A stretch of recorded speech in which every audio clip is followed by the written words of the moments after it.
আজকে আবারও দেখাবো শেষ মুহূর্তে ঝটপট ঘর গোছানো, ফ্রিজ পরিষ্কারের কিছু সিম্পল টিপস এবং কাজের টিপস। ক্লিন করেছিলাম যেহেতু আমার বাসাটা রাস্তার পাশে আর আমার ছোট বেবি আছে, তার জন্য হয়েছে যে আমার ঘরটা একদমই নোংরা হয়ে গেছে।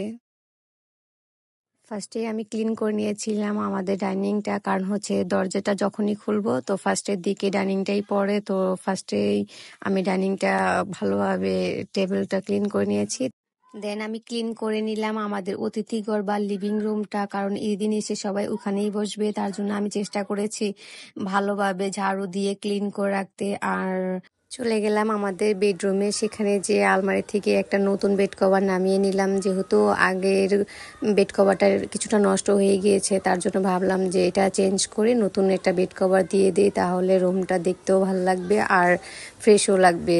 আমি যেহেতু হোয়াইট লাভার, আমি চেষ্টা করি জানালার পর্দা কিংবা বিছানার বেড কভারটা হোয়াইট রাখার জন্য। আসলে হোয়াইট বেড কভার রাখলে হয় কি যে রুমের একটা অন্যরকম উজ্জ্বলতা ফিরে আসে, দেখতেও ভালো লাগে, মনটাও ভালো লাগে, আবার এর মধ্যে শুতেও অন্যরকম একটা মজা লাগে। তো সেজন্য আমি চেষ্টা করি সবসময় বাসার বেশিরভাগ চাদরগুলি হোয়াইটের মধ্যে নেওয়ার জন্য।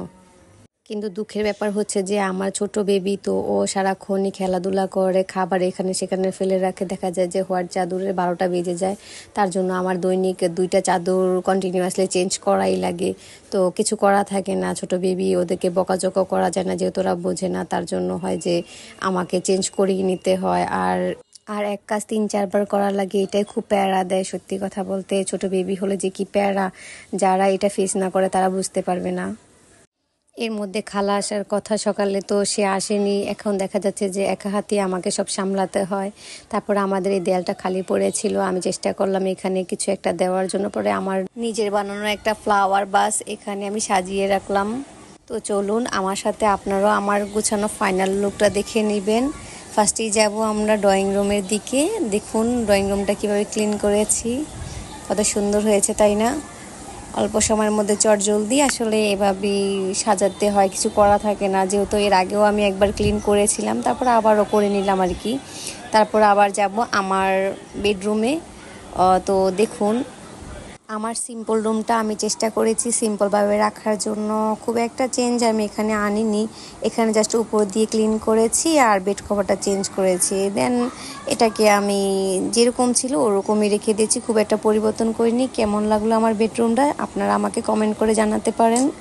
আমি পুরো বাসা ক্লিন করার দায়িত্ব নিয়েছিলাম আর আমার আম্মুকে দিয়েছিলাম ফ্রিজ ক্লিন করার জন্য। তো আমার আম্মু ফ্রিজ ক্লিন করার জন্য ফার্স্টে নিয়েছিল একটা পাত্রের মধ্যে ভিনেগার, টুথপেস্ট আর লেবুর রস। সেটা আমি ভিডিওতে দেখাতে পারিনি, তবে আমার আম্মু এই মিক্স করা স্প্রেটা করে আমার আম্মু এই ফ্রিজটা ক্লিন করা ট্রাই করেছে।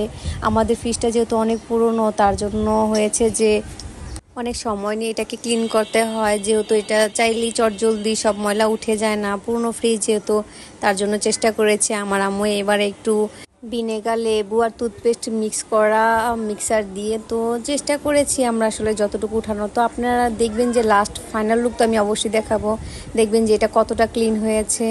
আর এ দেখেও কিন্তু আপনারা আপনাদের ফ্রিজটাকে এভাবে ক্লিন করতে পারেন। আশা করি যে আপনারা এই ট্রিক্সটা কাজে লাগিয়ে আপনাদেরও ফ্রিজের জেদি দাগটাকে আপনারা উঠিয়ে নিতে পারবেন। যতই পুরনো দাগ হোক না কেন, আমি আপনাদের গ্যারান্টি দিচ্ছি যে 100% এটা উঠবেই। যেহেতু আমাদের ফ্রিজের এটা উঠেছে, সেহেতু আপনাদেরটাও উঠবে। দেখুন অবশেষে আমার আম্মু কিন্তু সাকসেস হলো এই একটা মিক্সার দিয়ে। আপনারাও বাসায় কিন্তু এভাবে ট্রাই করবেন 100। আমার মতো বাচ্চা সামলিয়ে আপনারা যারা এখনও ফ্রিজটাকে ক্লিন করতে পারেননি, হাতে তো আর একদিন সময় আছে, আপনারা চেষ্টা করুন এটাকে চটজলদি এভাবে ক্লিন করার জন্য। আমাকে জানাবেন যে আসলে আপনাদের এই টিপসটা কতটা কাজে আসলো। আশা করি যে আপনাদের অবশ্যই কাজে আসবে, যেহেতু আমাদেরটা কাজে আসছে, আপনাদেরও এটা কাজে আসবে। একদিকে আমার মা ফ্রিজ ধুচ্ছে আর অন্য পাশে আমি যে এর বক্স যে ছিল সেগুলো সব নিয়ে কিচেনে চলে গিয়েছিলাম।